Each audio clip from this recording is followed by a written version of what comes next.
Welcome to the West Wing Week, your guide to everything that's happening at 1600 Pennsylvania Avenue.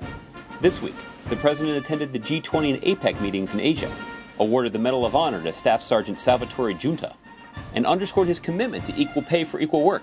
That's November 12th to the 18th, or I really like this guy. 503rd Infantry Regiment and the United States Army.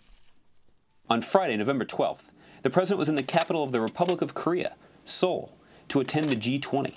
The conference gave leading world economies, including the U.S., a chance to promote growth, increase trade, and avoid the old cycles of boom and bust. The fact is, the 20 major economies gathered here are in broad agreement on the way forward, an agreement that is based on a framework that was put forward by the United States. On Saturday, November 13th, the President traveled to Yokohama, Japan for the annual APEC meeting. Not only is APEC a chance for the leaders of the world's most dynamic economic area to gather, but it was a chance for President Obama to reconnect with our traditional allies in the region. The Asia-Pacific is where the United States engages in much of our trade and our commerce, where our businesses invest and where we attract investment to our shores, where we buy and where we sell many of our goods and services, exports that support millions of jobs for our people. Before leaving for Alaska and then Washington, D.C., the President stopped to visit the Great Buddha in Kamakura, not only to see the famous bronze statue, but to sample some green tea ice cream. On Tuesday, November 16th, President Obama awarded Staff Sergeant Salvatore Giunta of the United States Army the Medal of Honor for courageous actions against an armed enemy during combat in the Korengal Valley, Afghanistan in October 2007. I'll tell you the fact that this is the first time in 40 years that we are not presenting this posthumously is a really big deal. Because, it's always a really powerful thing to present these. But frankly, most of the time, it's with family members who, there's a bittersweet moment. Ladies and gentlemen, the President of the United States and Mrs. Michelle Obama. He crested a hill alone, with no cover but the dust kicked up by the storm of bullets still biting into the ground. There he saw a chilling sight, the silhouettes of two insurgents carrying the other wounded American away, who happened to be one of Sal's best friends. Sal never broke stride. He leapt forward, he took aim, he killed one of the insurgents and wounded the other, who ran off. On Wednesday, November 17th, Lilly Ledbetter and several other women who have dedicated their careers to fighting for equal rights met in the Roosevelt Room to discuss the Senate vote on the Paycheck Fairness Act. The President stopped by to underscore the administration's commitment to promoting equality and economic security in the workplace.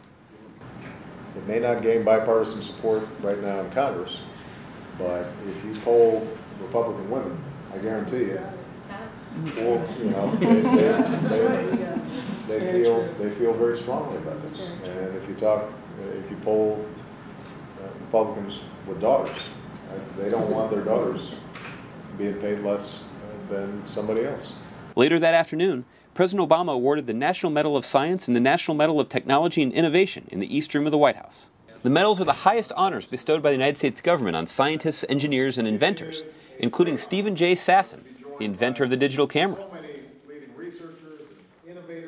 It is in these labs, often late at night, often fueled by a dangerous combination of coffee and obsession, that our future is being won. For in a global economy, the key to our prosperity will never be to compete by paying our workers less or building cheaper, lower quality products. That's not our advantage.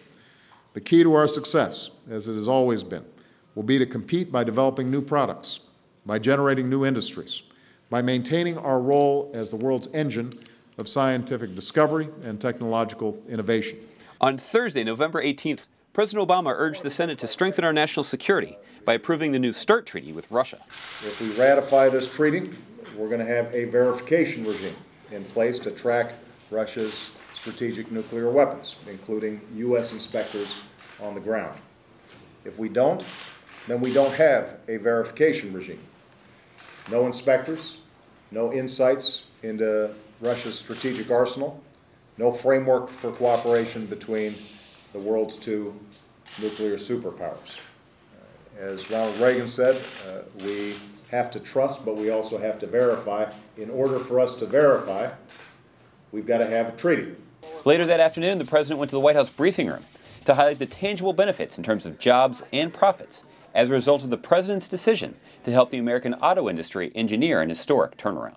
Our automakers are in the midst of their strongest period of job growth in more than a decade.